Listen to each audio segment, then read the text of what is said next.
You are listening to the Toxic Mold Podcast with Steve Worsley, the toxic mold expert and your number one source for mold consulting and mitigation in the USA. Let's dive into a brand new episode. Before we get started on this episode, here's a not-so-short disclaimer. While all attempts have been made to verify the content provided in this podcast, neither the podcaster nor the producers assume any responsibility for errors, omissions, or alternative interpretations of the issues discussed here. All information stated in this podcast is the opinion of Steve Worsley. Steve Worsley is a mold specialist with over 25 years of experience in the construction and mold industry. The Toxic Mold Podcast is for information sharing purposes only. The views expressed are those of the podcaster and his alone. These views should not be taken as expert instruction or commands. While there may be references to medical conditions and symptoms, all podcast episodes are the opinion of Steve Worsley, and any medical questions or concerns shall be addressed with the appropriate licensed medical professional or professionals. As the podcaster refers to different mold types, please be aware that Steve Worsley is not a microbiologist, and questions concerning mold specifics should be answered by the appropriate professional. Steve isn't, nor does he offer any legal advice. For any legal advice, you must speak to a lawyer. The listener is 100% responsible for his or her own actions. You can check out Steve's books on Amazon. Just go to Amazon and search for author Steve Worsley. You can also take Steve's mold education courses, such as Mold 101 and the Mycotoxin Prevention Kit, by going to cnccontractorservices.com. Again, check out his mold education courses at cnccontractorservices.com.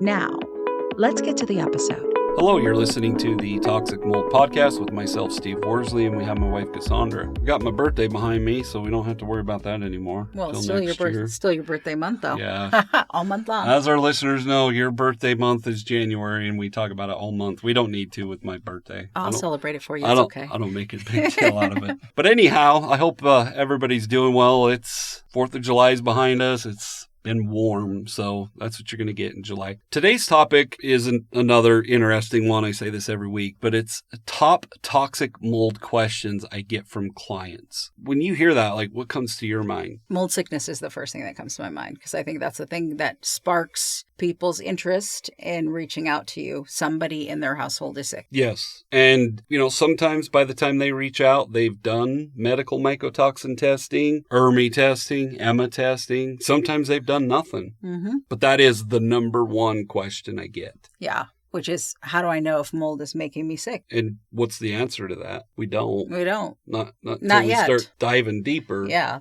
You always call doing this kind of mold consultation, mitigation work, a CSI investigation. Well, you call it that. Yes, but it is. It is. It's a deep dive. And, one thing, and I know our listeners hear me say this all the time, mold affects everyone differently, and every situation is different.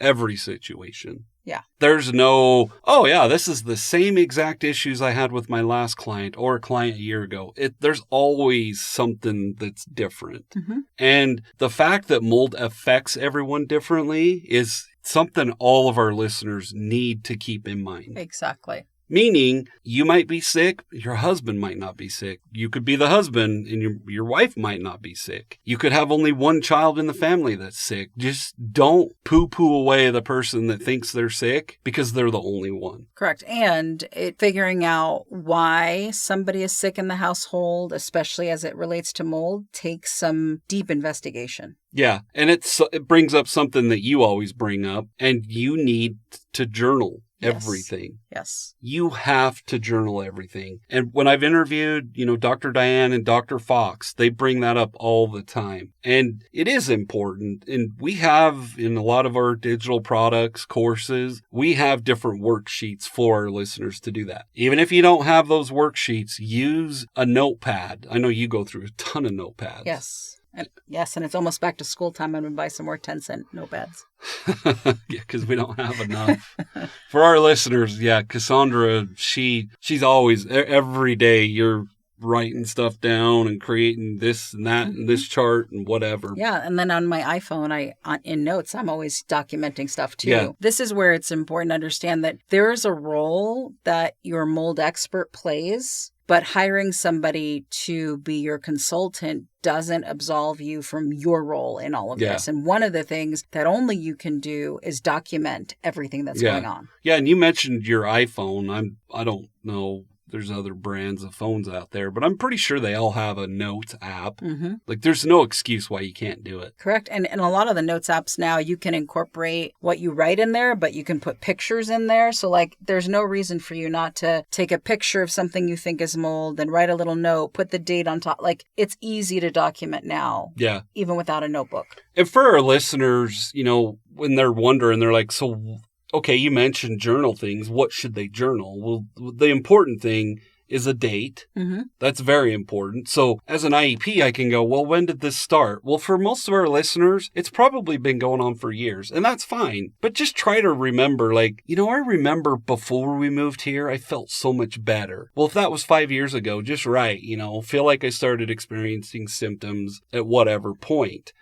Another important thing is the symptoms. So for our listeners, and they're not going to like me saying this, we'll go through a list, but there are many symptoms to mold sickness or mold exposure. Yeah, exactly. Don't just assume that your arm that hurts has nothing to do with mold. Now, do I believe it would be mold? Well, there's probably something else, but you never know. Mold can cause inflammation. So if you were to just kind of name off a list of things just from what you know, what would you say are the symptoms? Oh, there's so many. I mean, there's mental health symptoms like brain fog, cognitive delays, depression, anxiety. There's heart palpitations. There's dizziness or vertigo. There's runny nose. There's symptoms that can mimic a cold or a flu. I mean, there's just some asthma. I mean, there's all kinds of things. Yep. Irritability, chronic fatigue, cough, runny nose, headaches, rashes, watery eyes, like, there's a ton. Which is why you have to document, because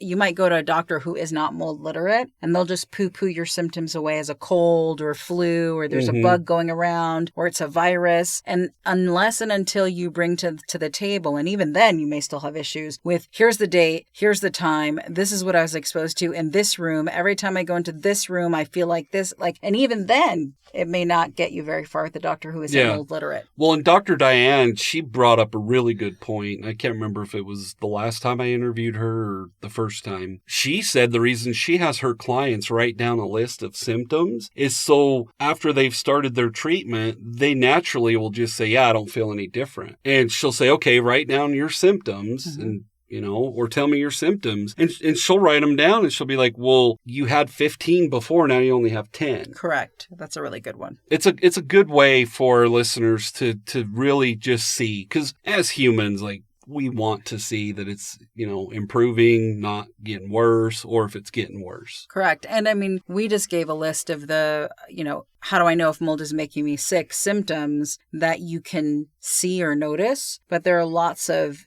mold sickness symptoms that you will never see or notice, especially when it comes to like fertility and its impact on things like until you do intensive, invasive testing. Yeah. And to finish up this question that most of my clients ask me, we mentioned it, a doctor, but you should have a mold literate physician or medical professional. Yes, and any doctor who you bring concerns about mold sickness to, who immediately poo-poos you away, is not a mold literate doctor. Yeah, as our listeners know, most traditional doctors don't know much about mold. No, and medical gaslighting is a real thing.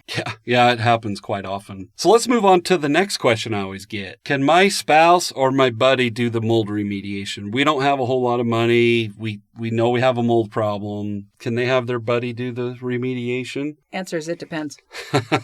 That's true. If I was your buddy, then that would be great. Exactly. Like, I think the real question is not, can I have somebody I know do it for cheaper? Who do I know that's absolutely qualified to actually do the work well and make sure that it gets done well? Yeah. And that usually narrows down that they need to hire somebody. Yeah. So a couple of things to touch on with that question. First and foremost, even if it's smaller than 10 square feet, if it is smaller than than 10 square feet, our certifications and the EPA says that you can do it on your own. I still don't recommend that. There's too many what ifs, and, even if you know how to install containments, you probably don't have negative air machines. You probably don't have ozone machines. You probably don't have any of the equipment that you need. You should always have a professional do it. Mm-hmm. Also, having your buddy do it, do they have all the equipment? Like we just talked about that. Yeah. I doubt it. Yeah. And if they don't, if you're already broke, you're probably not going to be able to afford to go out and buy that equipment. Correct. On top of that, some municipalities require that you're certified. Not a whole lot, but some do. Yep. Then on top of that, what about the process or protocols? We follow IICRCS 520 standards. Is your buddy going to know how to do that? Or your uncle who's a contractor? Of course not. So, yeah. But like you said, that it depends. Like I want to be clear, like with our listeners, I'm not saying your dad or uncle who's a contractor is not qualified. Just ask all the questions. Well, and here's the thing. I mean, I think it's really important to just call this one out. Lots of people think that they can take and YouTube a bunch of things and watch YouTube videos and that they're handy. We have AI now too, because yes, that'll answer all our questions. And they can go on AI and say, please give me a step-by-step breakdown on how to remediate this mold, and they'll upload the picture of the mold in there. The problem with all of that is that you will get canned answers that are not personalized to you. You will get individuals who know a little bit about a little bit. So the first problem they run into, they actually can't handle it well because they don't know how to handle it well. Plus, you will spend so much time doing it the wrong way that it's going to cost you double to triple the money and time to then turn around and hire the right person to do it the right way. Now you've lost years and you've been sick for years. Yeah, and to just touch on that a little bit, most of my clients, I shouldn't say all of them, most of them have already hired the so-called professionals. Correct. And then they have to bring me in. Correct. They've wasted thousands and thousands. Yeah. They've wasted years, not just a year, years. And they've been sick, and there are repercussions to being sick that long. Yeah. Yeah, it's just, once again, if your uncle has all the equipment or you can afford to buy the equipment and you understand and know all the steps, so be it. I'm not saying they can't do it. Just make sure you're having it done properly. Well, and I think there's no way to ensure you're having it done properly unless you hire somebody who's actually in this industry and does it for a living every single day. Because just because somebody's a general contractor who builds houses does not mean they know mold remediation. Well, and like I said, most of the professionals, Utah, Wyoming, Idaho, Colorado, most of them that are professionals don't even know how to do it right. Well, and again, you have to ask yourself, who am I hiring? What is their experience? Is this somebody who just decided that mold is the new fad, so they had the money to buy a franchise? Yeah. They bought a franchise and they hired 18 and 20-year-olds. They got those 18 and 20-year-olds certified, but they don't have a background in construction. They don't have a background in home inspection. They have, other than a certification that took them 6 weeks to get, and their boss who bought a franchise because it was a good money maker, they have no, skin in the game? Yeah. No skin in the game. Yeah, no experience. And I deal with it quite often. And I get it. And I understand this. As an IEP, I'm probably one of the few that's a certified home inspector, certified mold inspector, certified mold remediation contractor. I don't expect everybody to have all those certifications, but on the other hand, like you said, having that certification doesn't mean anything. Absolutely. So that second question is one of your top toxic mold questions. Can my husband or buddy do mold remediation? Yeah, it's something I get all the time. So then the next one, and it's going to kind of piggyback on our number one. What does it take to detox? Which it all depends. Yeah. We already talked about this with the first question, so I want to be clear. There's not when you get certain medical issues, if you have high blood pressure, they give you whatever, Leadbit or whatever they give you. It's not the same with detoxing from mold, meaning there's not just one, you can take charcoal or glutathione or whatever it is, and it's going to detox you. Each mycotoxin, and obviously the doctors know this, and this is why you should be working with a doctor, it's treated differently when you're detoxing. That's true. So it's not a one pill cure-all. And to kind of piggyback off of that, like you can't just expect to, go to and I see this a lot of times in the Facebook groups. They're like, I can't afford to pay out of pocket because most functional medicine doctors do not take insurance. Correct. Just tell me what I need to go to my primary care physician and I'll tell them to, write a prescription for whatever. That's just not how this works. No. And a prescription, one solution alone is typically never going to be the fix.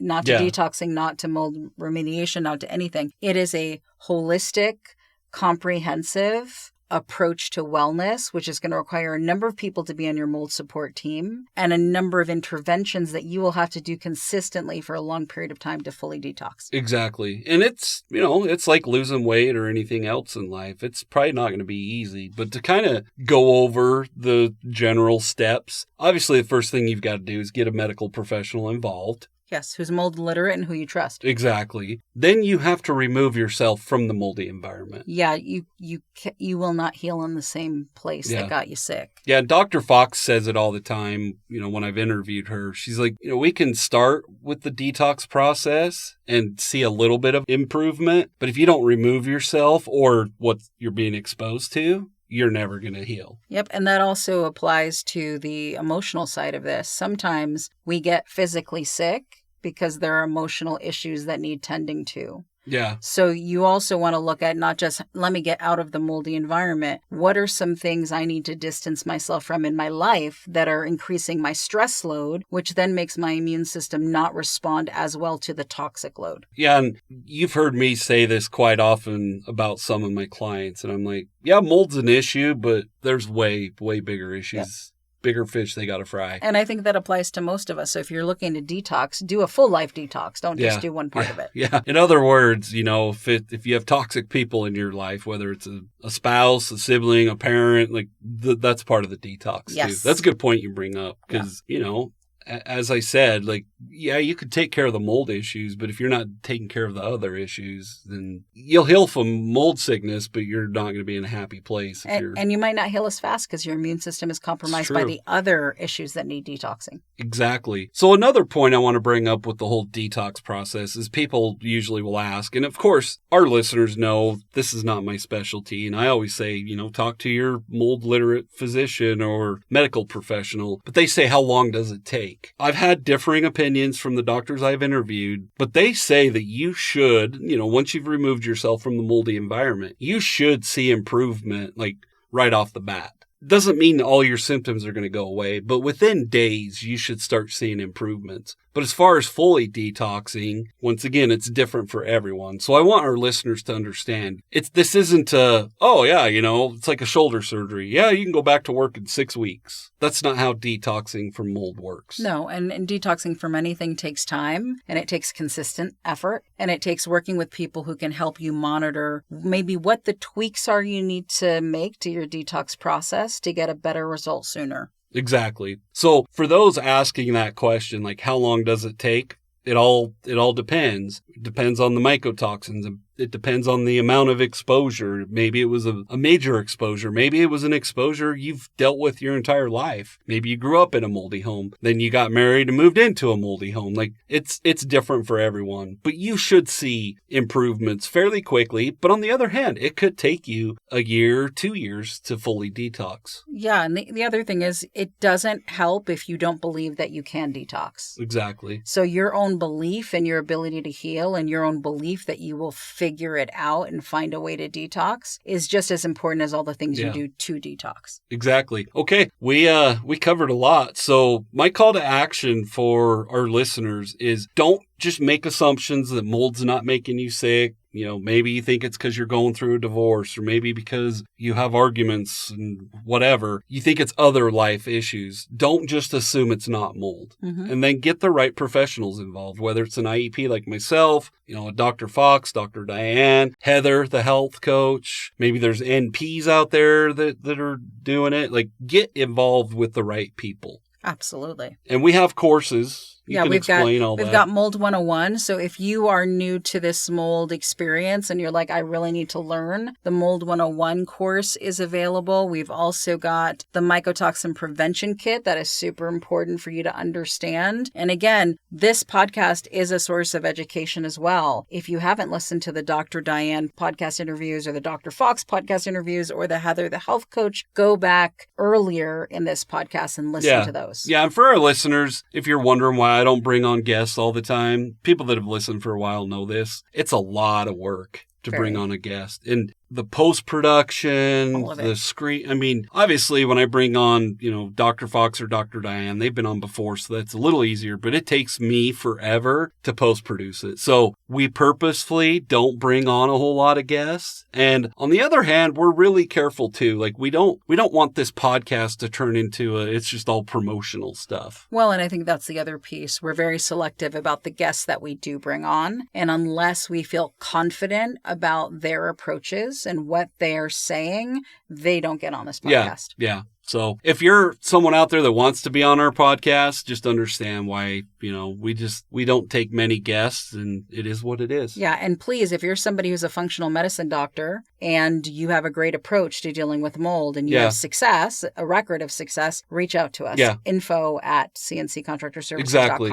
Yeah. It's not only Dr. Fox or Dr. Diane. Yeah. We're always, as far as the medical side, I'm always happy to chat and see if we're a good fit. But Absolutely. All right. Well, we appreciate all you listeners. Have a great week. Thanks for tuning in. If you're worried about mold or indoor air quality in your home but don't know where to start, CNC Contractor Services has you covered. A virtual property assessment gives you real-time expert guidance on what's going on in your living environment, all from the comfort of your home. Whether you're buying, building, or just want peace of mind, visit cnccontractorservices.com to learn more about scheduling your VPA with Steve today.